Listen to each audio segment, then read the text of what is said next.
umubare w'abantu bamaze kwandura virusi ya korona kuri wa gatanu bamaze kurenga ibihumbi 63 mu Bushinwa.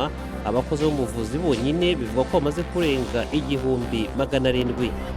Abantu amagana bari mu bwato bwaheze mu nyanja ku nkombe za Cambodia kubera gutinya virusi ya korona bemerewe kubuvamo uyu munsi ku wa gatanu. Ibyapa byamamaza biraboneka ku mpande zose z'umujyi wa Tehran muri Iran mbere y'itora ry'abadepite mu cyumweru gitaha. Byitezwe ko abadashaka ko ibintu bihinduka bazatsindira imyanya hafi ya yose y'inteko.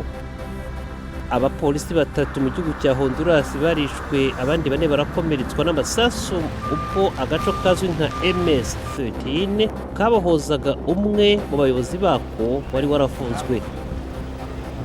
Naho muri Canada, Minisitiri w'Intebe wa Leta ya Manitoba avuga ko guverinoma yubaha uburenganzira bwo kwigaragambya ni nyuma y'uko abigaragambya bazitiye ibikorwa by'ubwubatsi ahashyirwa ibitebo bya gaze biri mu butaka.